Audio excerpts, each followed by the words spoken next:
kakabsat ti Ebanghelyo ti Apo. Tayo ti may paiken ka, o Kristo, agtugaw tayo. Dungdungwek kakabsat ken gagayem ti pamati na imbag nga bigat kada kay amin. Ket ko naman na po di katugaw mo naragsakak tada ka. Ken nagasat ka taumay ka. Anya na po tanay baglaunay ti karirik na agapuanan takasla dagiti Ebanghelyo mangmangigan tayo kata Domingo. Hantay apo nga mailingid nga dagitoy katsawin na ti tarigagay ti rikna ti tao. Di napalabas sa Domingo, let us have a quick review. Day tiket mainaig iti kuna tayo pamagbaga, panagbalaag, ken iti panagsimpa. Nohan madaman tihan nga panagkikinawatan, babaen iti kuna tayo tinagkabsatan nga panangikorektar or when kuna tayo the fraternal correction. Amen? Tamot apo nga Domingo, nagpintas nga Ebanghelyo, gapuanan ta, sawin nakada tayo, iti kinapatig na ti mamakawan, agpakawan, ken mapakawan. Dakay kadi apo ket mamakawan kayo. Okay. Amen. Okay. Kada kayo pa'y kadi apo ket nagpakawan kayon. Amen. Okay. Ket sape kung apo, taday ito'y nga Domingo, ket denggen tayo man itibaga ti Diyos kada tayo. Mainaig ti panagpakawan, mamakawan, ken kuna tayo, dumawat ti pakawan. Hantay apo may libak, na kuna tayo apo, uray no kun kunam ket awam mo tamok nga kinakaapak wenno pagbasbasulak. Unconsciously, kuna tayo apo, iti kasasaad, ti kinalapit, ti biyag ti tao, ket haanteng makuna nga awan latta ti pakadildilawan ken kuna tayo pagkurkurangan tayo. So makita tayo apo nga dalata si rumswa nga sakit tinakam gapo iti panagapa iti agkakawsat, agkakaruba, agagayem, and kuna tayo nangruna dagiti agkakapamilyaan. Nagpintas man na po, kapuanan nga, umuna, masapul tayo nga agpakawan. Let us learn to forgive. Let us learn to ask forgiveness. And let us always learn to forgive every day. Apaya po, kapuanan, taiti pamakawan, ket isu iti mangisalakan kada tayo. Nangigan tayo ito muna may basa ko na nakada tayo iti libro ni Sirach. Una na, nupakawanem ti tao ang nagbasul ken ka, pakawanan na kamit ti Diyos no agkararag ka ken kwa nga. And as a wingaroda po, no hang ka mamakawan, ken hang ka agpakawan, han nakamot nga pakawanan ti Diyos. If you are not forgiving and you cannot forgive, and yet you ask God's forgiveness to forgive you, our scripture says, God will never forgive you if you don't forgive. See? Han nakakano pakawanan na po Diyos. Nuhaan mo amo tagpakawan ti padam a tao. Kita niyo po kung nanapay kan at ti umaudi nga paset iti mo na may basa ko na. No di mo iwaksi ti pungtut mo, awan namnamam amapakawan ka, may saka lang a tao. Laglagipem, matay kanto ti kamudyanan na. Ket agruksan to ti bangkay mo. Ngarod ikatum ti pungtut mo, ket tungpalem dagiti bilin ti Apo, dagiti bilin nga dati tulag ti kangatuan amin. Imbes masair katibidot ti padam matao, pakawanem kuma ket di. Nagpintas Apo, nga pamagbaga ito muna may basa kada tayo. Nga daytoy mo't may kadwa sa win na kada tayo. Ti kinapateg na ti panagpakawan. Gapwanan na kuna na awan kada tayo tagbiag, amay paay ti bagi na laeng. Awan mo't kada tayo ti matay, amay paay ti bagi na laeng. Nagbiag tayo, agbiag tayo, amay paay ti Apo. Ket numatay tayo, matay tayo, amay paay ti Apo. Isugarod nga nagpateg ti pamakawan. Kuna nagarot mo na may ti kuna tayo ti pakauna, ti panagbasol ket aramid tinaindagaan. Ngem ti pamakawan aramid an na Diyosan. Amen? To err is human, to forgive is divine. To forgive is divine, to err is human. Isugarod nga kuna tayo, forgiveness saves. Why? Because if you cannot forgive, if you keep so much hatred in your heart, kakabsat, it will destroy you. It will ruin you. In fact, it is self-destructive. When there is so much hatred in your heart, because you cannot actually keep and hide. Hamo mabalin Apo, hindi mo pwedeng dayain ang sarili mo. Pag galit ka, makikita. Pag galit ka, mararamdaman. Pag galit ka, no, nahihirapan ka.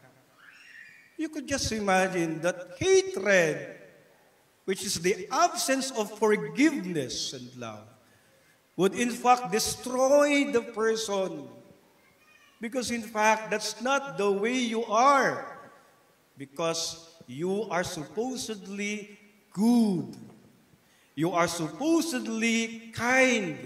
And most especially, you are supposedly forgiving to your brothers and sisters. Amen? May kadwa, ti pamakawan Apo ket isu iti mangited ti ragsak, ken mang papintas, ken mang pasaya at rikna. Amuyo Apo, kunadagarod ket, haan nga iti kinapintas ken kinagwapo, literally. Amuyo, no adat ti unget ti, ada iti sakit tinaken, ada iti unget iti puso, may puot at galit ang iyong puso, hindi ka maganda at gwapo. Amen? Look at yourself in the mirror. If you are very angry, you are very ugly. But if you are good and forgiving, you can see the most beautiful creature in the world, and that is you. When there is love in your heart and forgiveness in your person. Amen? Kasugarod nga ti pamakawan, forgiveness can lead us to a true happiness and meaningful life. Amen.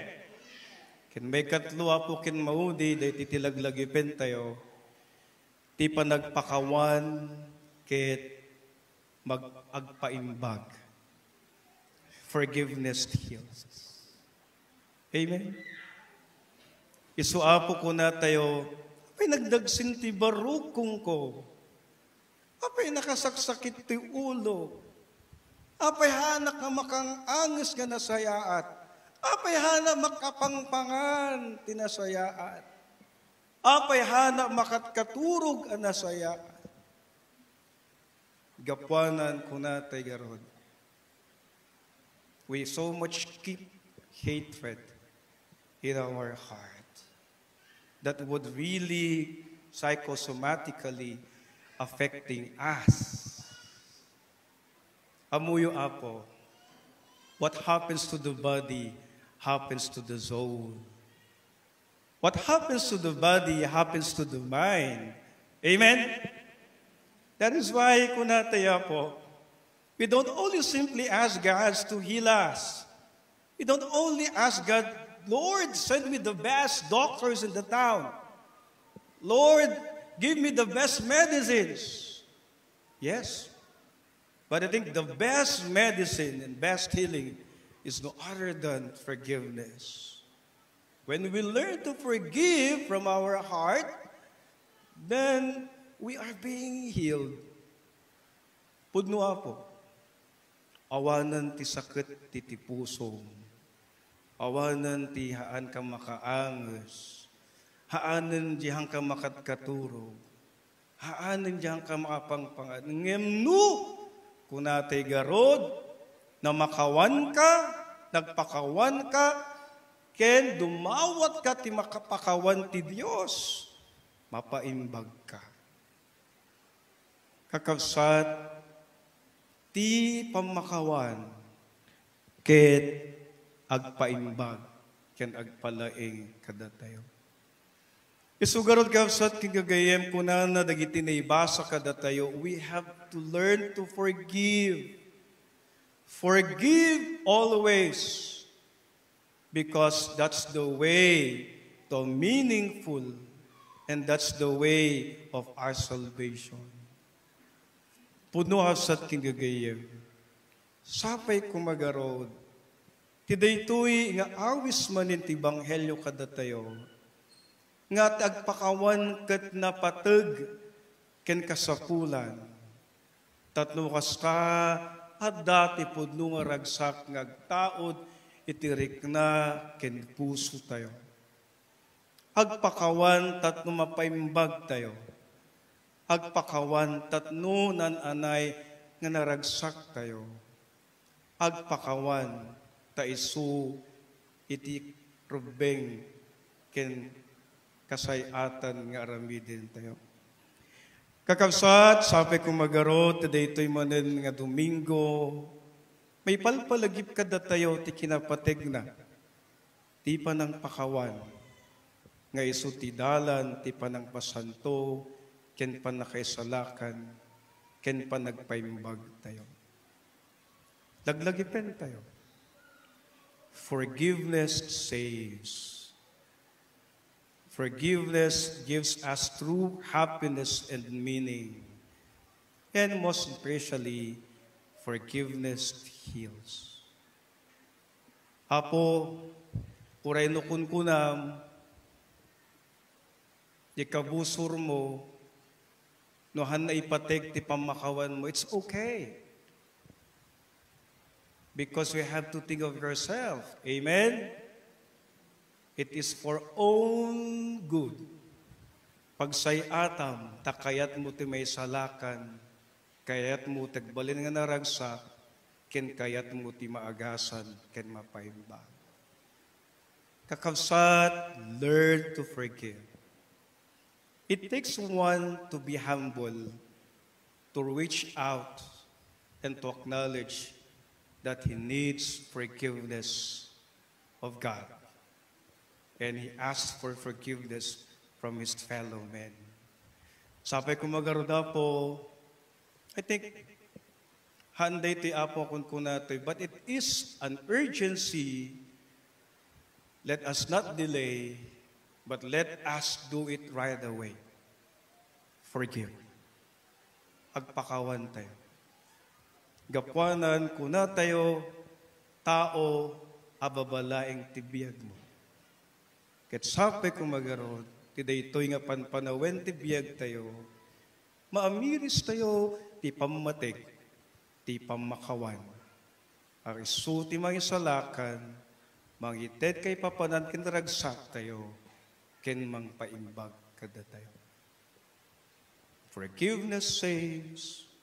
Forgiveness leads to happiness and purpose. And Forgiveness heals. Amen.